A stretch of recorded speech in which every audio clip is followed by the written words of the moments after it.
আসসালামু আলাইকুম রহমতুল্লাহ। প্রিয় দর্শক, আশা করি সবাই ভালো আছেন। প্রিয় দর্শক, আমরা কালকে বিভিন্ন নিউজ করেছিলাম, গুরুত্বপূর্ণ কমেন্ট দিয়ে কাজ করেছিলাম। তো আজকে কিছু আপনাদের তথ্য দেওয়ার চেষ্টা করব, যে তথ্যগুলো হয়তো আপনাদের একটু হলেও কাজে আসবে। তো চলুন যাওয়া যাক। তো তার আগে আমরা একটু চাষকর বাজার গুরুদাসপুর নাটোরে আজকে পাটের কী দাম গেল সেটা নিয়ে একটু আলোচনা করি। আজকে আমরা দেখলাম, আমি যেতে পারি নাই, তারপরে শুনলাম সেটা পাটের আমদানিটা আক আ ৫ থেকে ৭ আর ১০ ভ্যান বলতে পারি আজকে আমদানি হয়েছিল চাষকর বাজারে। তো সেই সাথে আমরা দামটাও শুনলাম। দাম আসলে খুব দুঃখজনক দামটা। আমরা দেখলাম ৫,৩৫০ টাকা পর্যন্ত সর্বোচ্চ হাই দামটা গিয়েছে বাজারে। এখন প্রশ্ন হচ্ছে যে কেমন কোয়ালিটি সেটার উপর একটা নির্ভর করে পাটের দামটা। তো যাই হোক, আমরা অনেক গুরুত্বপূর্ণ তথ্য নিয়ে আজকে আপনাদের সামনে কিছুটা কথা বলবো। আমরা আগেই জানিয়েছি যে টিটি মাধ্যমে পাটটা যাচ্ছে,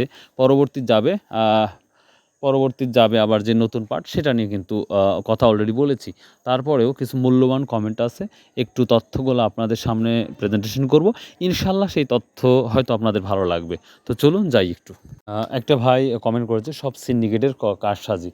তার মানে উনি বোঝাতে চেয়েছে বাংলাদেশে সিন্ডিকেটের কারসাজি রেগুলার বা দিনকে দিন বেড়েই চলছে বা চলছে। তো দেখি আমরা আরও কিছু গুরুত্বপূর্ণ কমেন্ট দেখব ইনশাআল্লাহ।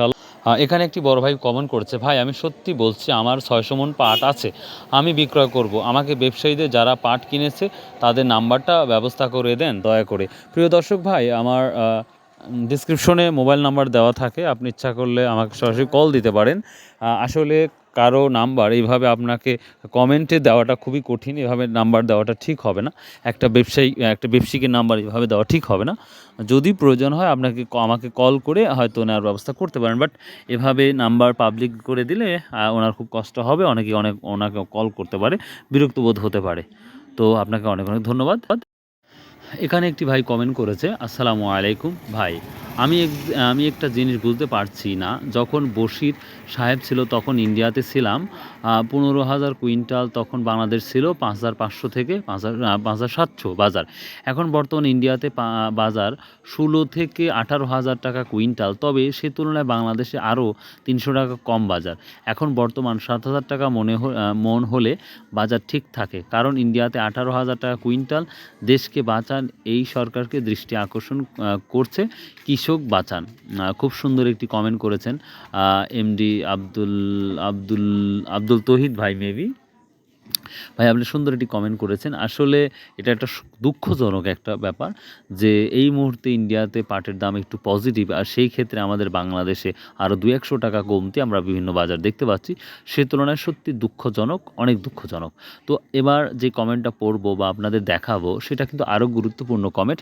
একটি ভাই বরিশালের একটি নতুন একটা তথ্য দিয়েছে, যেই তথ্য উনি খুব গুরুত্ব সহিত এটা লিখেছে, হয়তো কৃষক ব্যবসায়ীদের উদ্দেশ্যই লিখেছে। তো আমরা তথ্যটা দেখি, ইনশাল্লাহ হয়তো বা আপনাদের কারো উপকারে আসবে।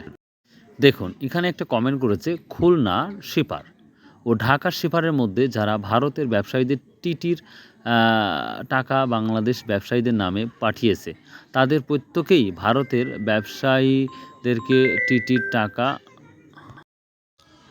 তো আচ্ছা, টিটির টাকা বাংলাদেশে ব্যবসায়ীদের নামে পাঠিয়েছে, তাদের প্রত্যেকেই ভারতের ব্যবসায়ীদেরকে টিটির বিপরীতে পাট দেওয়ার জন্য সরকার অনুমোদন দিয়েছে। যারা ৬,৩৭৭ মেট্রিক টন পাট প্রথম দিকে যাবে ভারতের রপ্তানির জন্য পাট কিনেছেন, ওই পাটের দাম এখনও ৬,৫০০ টাকার উপরে পড়েছে।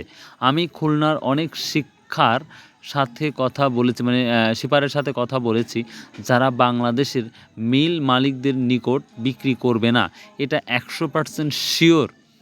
তথ্য না জেনে কেউ কোনো মন্তব্য করবেন না। আপনারা যারা পাটের দাম সম্পর্কে জানতে চান তারা শিপারদের কাছে জেনে নিন, অযথা মন্তব্য করবেন না।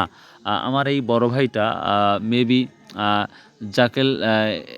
জাকেল ভাই মেবি হবে, যাই হোক, উনি একটা গুরুত্বপূর্ণ কমেন্ট করেছে, জানি না, তবে ওনার যে বক্তব্য সে অনুপাতে বক্তব্যটা 100% পজিটিভ হতে পারে ইনশাল্লাহ। তো যারা এই ভিডিওটা দেখছেন ব্যবসায়িক অথবা যারা স্টক করেছেন তাদের সকলেই খুব দৃষ্টি আকর্ষণ করে বলছি, গুরুত্বের সহিত এই কমেন্টটা আপনারা অ্যানালাইসিস করবেন। তারপরেও কোথায় কী অবস্থা হয় অবশ্যই জানানোর চেষ্টা করবেন ইনশাআল্লাহ। বিশেষ করে নেপাল এবং ইন্ডিয়া অনেক আসামে বা বিভিন্ন জায়গায় তথ্য নেওয়ার চেষ্টা করতেছি, বাট সেভাবে এখনও গুরুত্বপূর্ণ তথ্য এখনও আমি খুঁজে পাচ্ছি না। তো যাই হোক, আল্লাহর রহমতে যদি পাই সঙ্গে সঙ্গে, তবে আশা করছি খুব দ্রুতই আরও নতুন কোনো তথ্য পাবো এবং আপনাদের সামনে প্রেজেন্টেশন করতে পারবো ইনশাআল্লাহ। তো অবশ্যই আপনারা কমেন্ট করে জানাবেন কারো যদি কিছু জানা থাকে, আর আমি তো জানলে অবশ্যই জানাবো ইনশাআল্লাহ। তো ভালো থাকবেন, সুস্থ থাকবেন। তারপরেও কথার মধ্যে অনেক সময় ভুল ত্রুটি হতে পারে, আল্লাহর রাস্তায় ক্ষমার দৃষ্টিতে দেখবেন। তবে চেষ্টা করি প্রতিটা কথাই যেন 100% হয়, কারণ ভাই একসময় হয়তো আমি বেঁচে থাকবো না, হয়তো এই ভিডিওগুলো থাকবে, এটাই। সো দোয়া করবেন সবাই সুস্থ, আপনারা সবাই সুস্থ থাকবেন, সৎ উপায়ে ব্যবসা করুন, হালাল উপার্জন করুন, হয়তো জীবনের সর্বোচ্চ এটাই থাকবে। সো বাই, আল্লাহ হাফেজ।